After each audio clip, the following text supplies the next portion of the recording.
Ciphers of Time, Awakening the Legacy. Chapter 20, The Scriptures. Shrouded in the skin of another, Shantanu crouched low among the shrubs that lined the perimeter of Vishwa's ashram. He had left his own body in a small, obscure hospital to avoid being found. Confident that the staff would take care of it, he now only needed to find a way into the ashram.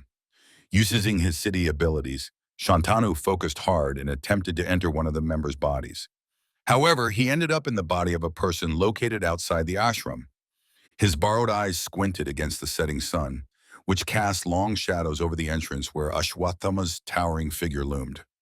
Kripa, tired and restrained, accompanied by Vishwa, triggered a surge of anger in him.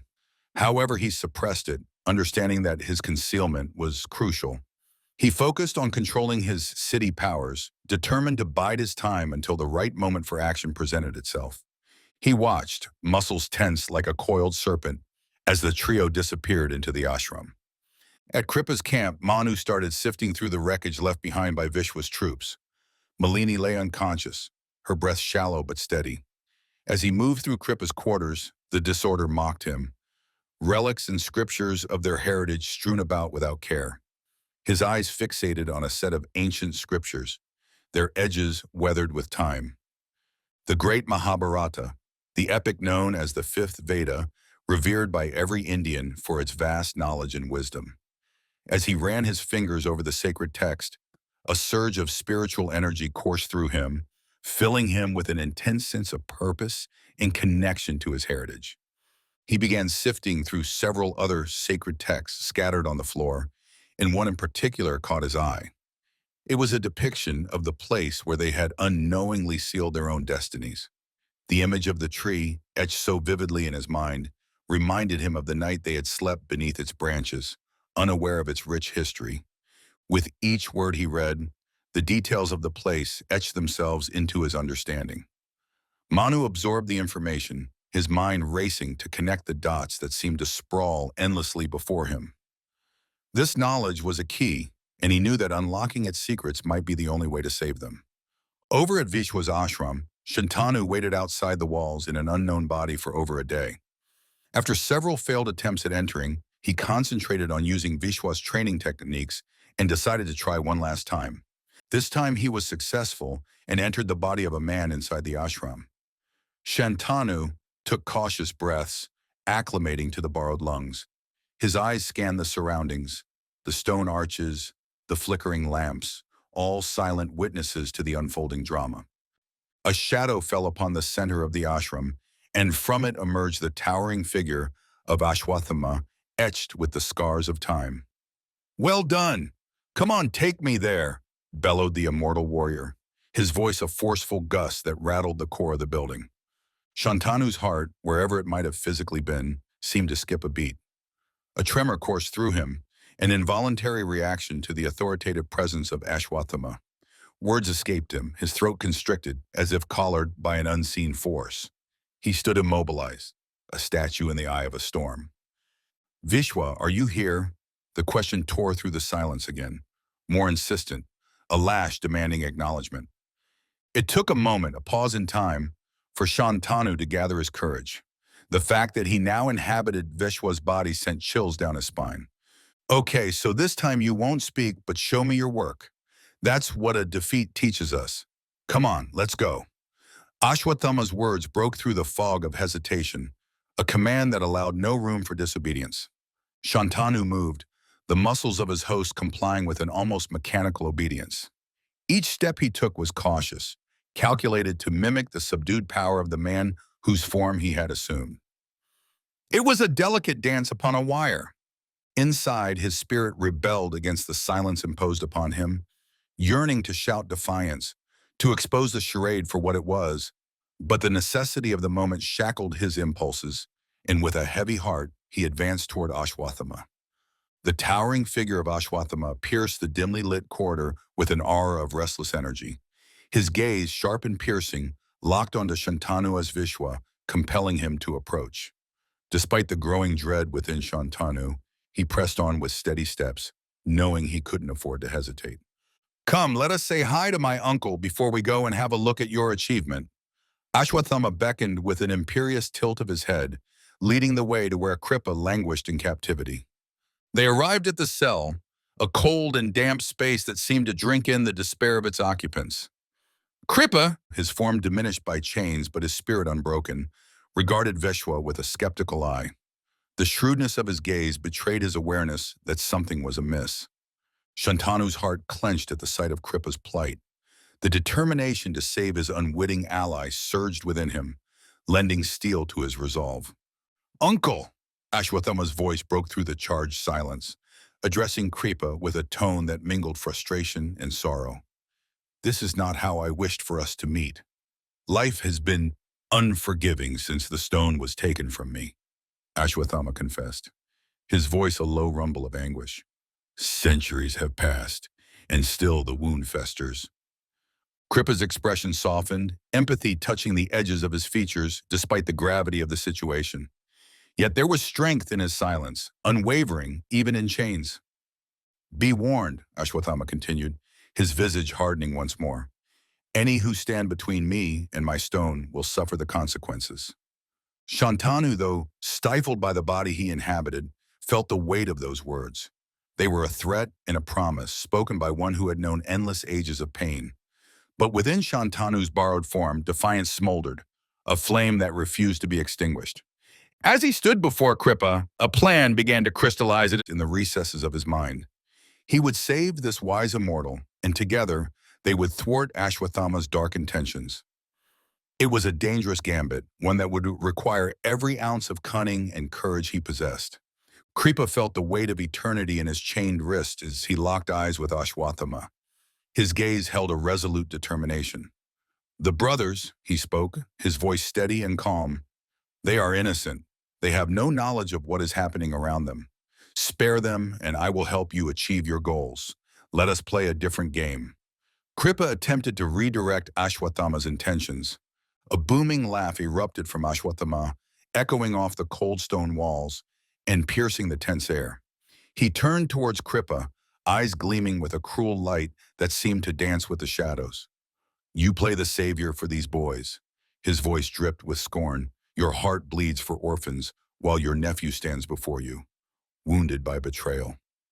Kripa's plea was fervent, laced with an urgency that tried to penetrate the armor around Ashwathama's soul. "What you seek will bring no good, only ruin upon yourself and the world."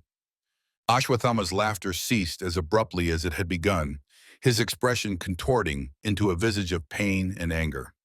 "Dear uncle," he spat bitterly, stepping forward until he loomed over Kripa like a storm cloud ready to burst. "Where were you while I wandered through the ages, stripped of my divine right? Where was your concern when I groveled in the dirt, a warrior reduced to nothing?" His voice rose to a crescendo, filled with centuries of torment. "And now here you are," Ashwathama sneered, the words seething between clenched teeth.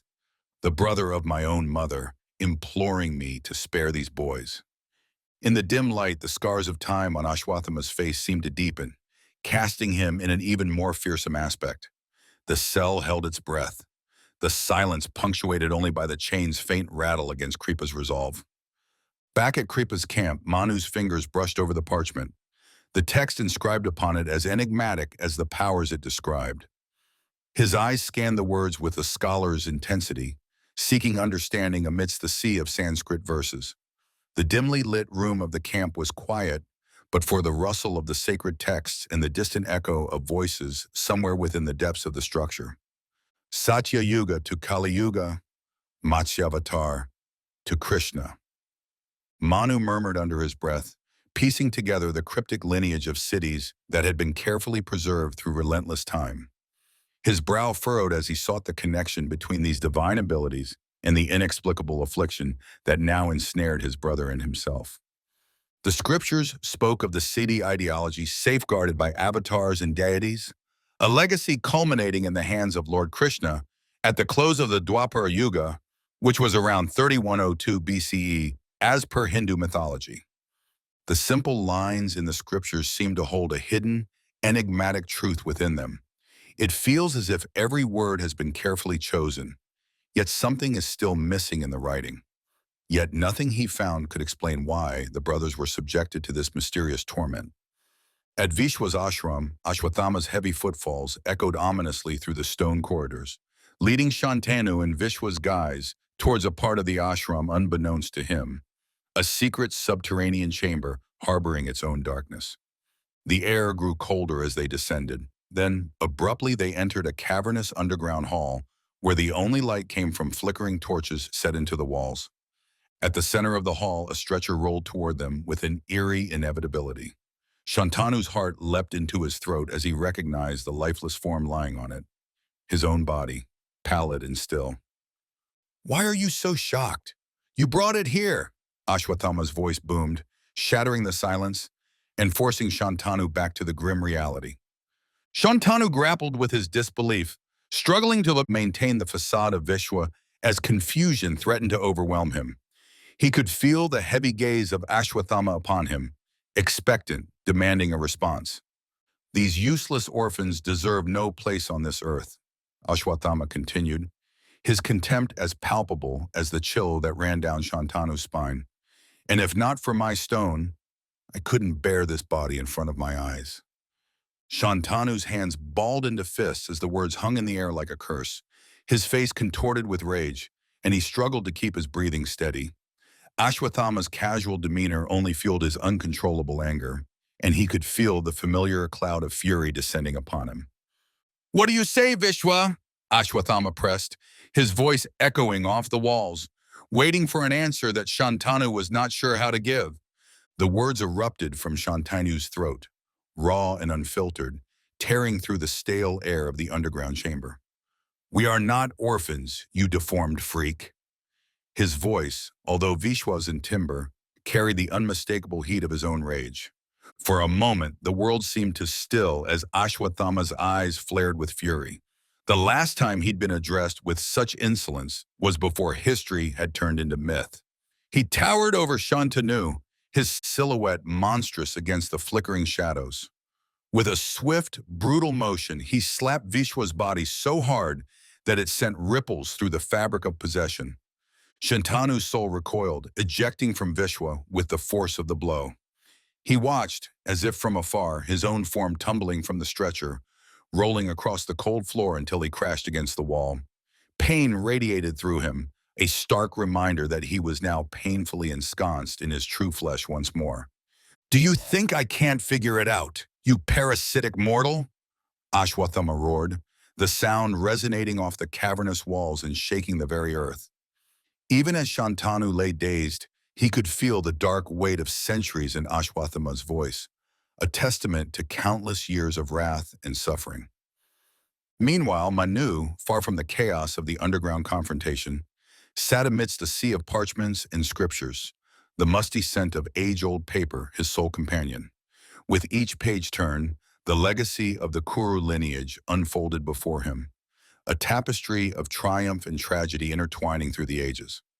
His fingers traced the lineage from Bhishma's noble sacrifice, sparing his own desires for the throne, to the fates of Satyavati's sons, one lost to the whims of a Gandharva, the other to the constraints of mortality before perpetuating the dynasty. He read of Vyasa's intervention, the birth of two heirs, one blind, the other infirm, and how destiny's cruel hand had both shaped and shattered their lives. The curse upon Pandu loomed large, a shadow casting forward through time, mitigated only by Kunti's divine boon which bore 5 sons, each fathered by gods, destined for greatness and sorrow alike. The War of the Mahabharata, a monumental battle between the brothers, wiped out most of their lineage, leaving only tales and remnants behind.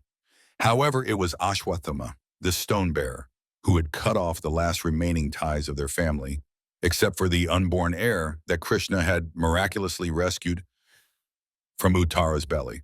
While Manu is unraveling mysteries of past, Vishwa's senses swam back to him in a disorienting rush back at his ashram, his consciousness snapping into the present like the crack of a whip. His eyes flew open to the sight of Ashwatthama's towering frame, muscles corded with anger. "Shantanu," Vishwa's voice came out as a faint whisper, barely audible over the thumping of his own heart. He was taken aback by the unexpected sight of Shantanu on one side and the formidable Ashwatthama on the other in the underground cavern. But Shantanu, now fully inhabiting his own body sprawled against the cold wall, was anything but quiet. His voice rose in a crescendo of fury towards Ashwathama. Don't you remember the day your head got shaved and your stone plucked out? Now you won't even be left with the head, you moron. Ashwathama's snarl was a living thing, twisting the very air around them. But Shantanu was already moving, like an arrow released from its bow, driven by rage. He charged at Ashwathama with a primal force that belied his smaller stature. Meanwhile, in the shadowed calm of Kripa's camp, Manu's hands trembled as he held the scriptures. The words leapt out at him. Descendants of the Pandava lineage alone could get affected by the place. His breath hitched, his mind spun. He flipped through the pages frantically, seeking more, needing answers. Another document caught his eye, one he had skimmed too quickly, and he snatched it up, devouring the text with desperate hope.